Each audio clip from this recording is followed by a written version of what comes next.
Hello, this is Rick O'Block with the Four Corners Sports Block, and I have with me today an interesting program with regards to martial arts. And I have with me Matt Young, who is one of the owners of Durango Martial Arts, so thanks for coming on. So I always start the segment off with a little bit about you. So tell us about you. I know you're a local person, but tell us about you and if you grew up in Durango and how you got into martial arts. Yeah, my pleasure. Well, I grew up here in Durango, and I started training in martial arts. I was around 16 years old, and what kind of sparked my interest was I had a friend who had done some jiu-jitsu training before, and he showed me just a couple moves. And I was like hooked right away. You know, he showed me like a chokehold, and he like put the chokehold on me, and you know, it was just so powerful. I remember just like my eyes watering and having to tap out, and I was like, oh my god, I gotta learn how to do this for myself. And that was a long time before there were any clubs or before Durango Martial Arts opened, so we didn't really have a place to practice.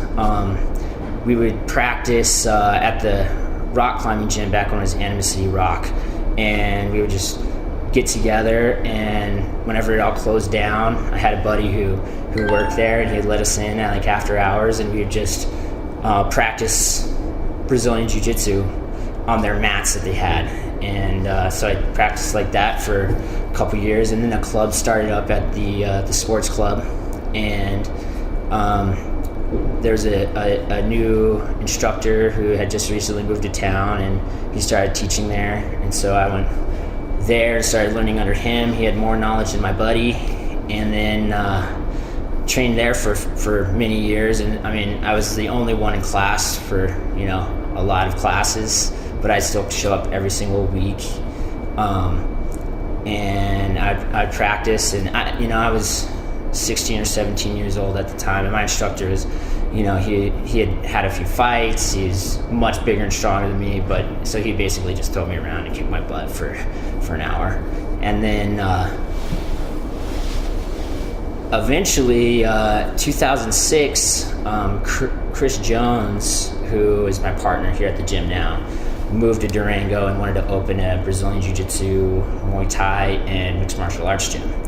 And first he came by the sports club. I got to train with him a little bit there, and I mean, he knew a lot more than me. He'd had some formal training.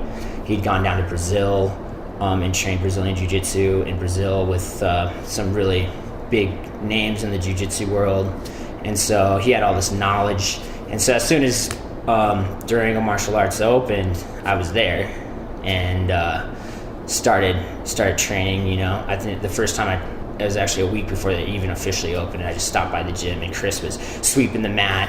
He was like, hey, you just want to spar a little bit? And I said, sure. So we just like threw on the gloves and the headgear, and we just, for like an hour straight, just kind of, sparred with each other and beat each other up. So I started teaching at Durango Martial Arts pretty much right away because I had some experience. Started teaching the kids' classes, and then training myself. Eventually, I had my first mixed martial arts fight. I think that was in 2009 out at Skyview Casino, and I fought this guy named Randy Blackwell, who they told me the fight was supposed to be at 155 pounds. They told him it was supposed to be at 185 pounds. And so I showed up to the weigh-ins, and he was this gigantic guy, and Chris and my other coaches were like, oh, you got it, we believe in you. So I wound up fighting him, and I won my fight, and I was pretty hooked at that point, and I kind of knew that I wanted to make martial arts like a big part of my life. So was one of the goals when you started was to get into fighting right away, or was it just conditioning or was it self-defense? And why did you pick jiu-jitsu as opposed to, say, karate or judo? Or well, one of the big reasons that I started was because I'd always been the type of person that I enjoyed finding my limits, pushing myself, even whenever I was young. Actually, before I started doing martial arts, my first sport that I loved a lot was rock climbing. And I would, constantly want to get better. It's always like, how can I improve? How can I, solve this problem that I've been working on? And then I started training when I first learned jiu-jitsu. I mean, that was the entire focus. That was the entire purpose, was to find that next level, to push yourself to that next higher skill level, to break down like your mental barrier. And it just really spoke to me, I was And so did you do it to improve your rock climbing? Or was it just a new love that you came up with when you got into it the first time? Yeah, it wasn't necessarily, I wasn't thinking about how is this going to improve my rock climbing. It was just a new thing. Like, I had never even heard of jiu-jitsu before my friend decided to practice some moves on me.